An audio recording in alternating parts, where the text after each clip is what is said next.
Support for Up to Date is provided by Geisinger, providing world-class care for our community. Here, where it matters. Hello and welcome to Up to Date from WVIA News. I'm Sarah Scinto, here to keep you up to date with all the news you should know about. President Donald Trump was in the Lehigh Valley yesterday to talk about the economy, and the midterm elections are coming up this year. Find out how you can help WVIA News cover the issues that matter to you. It's Wednesday, June 24th. Let's get into it.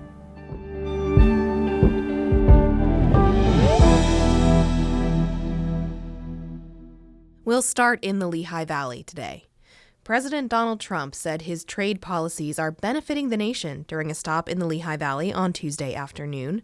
WVIA's Boris Kraucheniuk has more on the speech. Trump was at Mack Trucks near Allentown to promote his accomplishments as he tries to help Republicans keep control of the U.S. House and Senate ahead of the midterm elections. He said his tariffs slashed the nation's trade deficit with China by the largest amount in the history of trade. 2%, you're a genius. I cut it by 67%. That's why you have all of these factories being built. And they'll soon be opening. They're already opening. But when those factories are opening, I don't know what you're going to do. You're going to negotiate very good salaries, that I can tell you. Trump said the United States is the hottest country in the world because of him. For decades, the workers of this Commonwealth watched globalist politicians let other countries rip you off and close your factories, rob your jobs, take them away to foreign lands. They put America first. They put China first. They put illegal aliens first and everybody else first but you. But we put you first by a lot. But in a Democratic Zoom call hours earlier, Pennsylvania Lieutenant Governor Austin Davis said Trump's disastrous agenda is making things worse for Pennsylvanians. Costs continue to rise from gas to groceries, on top of the added uncertainties caused by Trump's war of choice and cost-raising tariffs. More and more Pennsylvanians are being forced to drop their health care, making the impossible decisions between health care coverage and basic necessities. I'm Boris Kraucheniuk, WVIA News. Thanks, Boris. Find more of that story at WVIA.org. In more local political news, Democratic State Representative Bridget Kozarowski took to social media on Tuesday with an update on her health and her service as representative for Pennsylvania's 114th House District, which includes parts of Lackawanna County. WVIA's Lydia McFarland reports.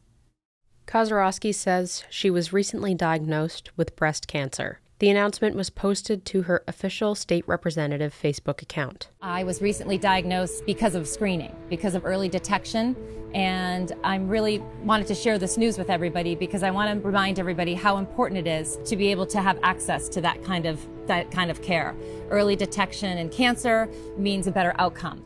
Kozarowski assured constituents that she will continue her service as a representative. She's been in office since 2019 and is up for re-election this November. She'll face Republican Logan Lombardo in the November 3rd election. While I am fighting this breast cancer, I want you to know I will still be fighting for you. My office here in the district will be open. My office in Harrisburg is open. She emphasized the importance of regular screenings. Remind your girlfriends, remind your family, remind your loved ones, take that time to go get those screenings done. Screening saves lives. She thanked viewers for watching her personal message and reiterated what she calls the life-changing difference of early detection in the post's caption. I'm Lydia McFarland, WVIA News. Thanks, Lydia. Stay with us. There's more up to date after this break.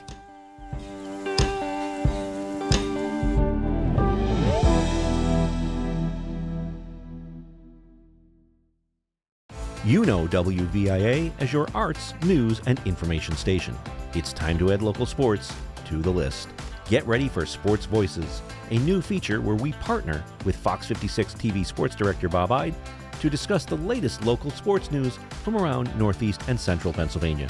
We'll look ahead to the week's key games in high school sports, collegiate athletics, and more. Tune in to WVIA FM at 7:51 and 9:51 a.m. every Friday morning. Welcome back.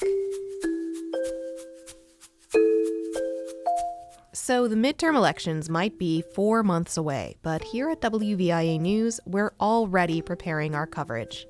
Here's WVIA News Managing Editor Faith Golay with a special election message for listeners.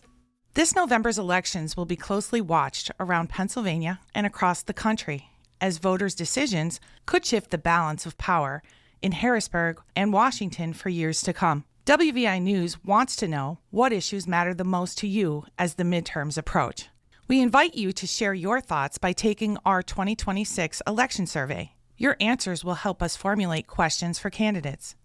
Your responses will also guide our election preview stories, tackling residents' issues in the 22 counties WVIA serves on radio, television, and the web across Northeast and Central Pennsylvania. For WVIA News, I'm Faith Golay. We invite you to participate in our election coverage and take the survey at WVIA.org. Now, one last thing for the day. Let's take a look back at This Week in History with WVIA's Julie Sidoni. This Week in History, a brief look at some of the biggest happenings here at home and around the world, June 22nd through the 28th. All the way back in 1765, two men are sent to settle a border dispute. Charles Mason and Jeremiah Dixon create the line that bears their name, the border between Pennsylvania and Maryland. 1964 in Monroe County, a burning tractor-trailer explodes, killing 6 people, including 3 Marshalls Creek firefighters. The trailer contains explosives, but nothing to identify that. The event leads to stricter federal regulations on hazardous materials. 2018, a Thai youth soccer coach and his team become trapped in an underground cave when rains hit. They'll spend more than 2 weeks there before all being pulled out alive. And in 2021, it's the week a beachfront condo building collapses in Surfside, Florida. 98 people are killed in the disaster. That's This Week in History. I'm Julie Sidoni, WVIA News.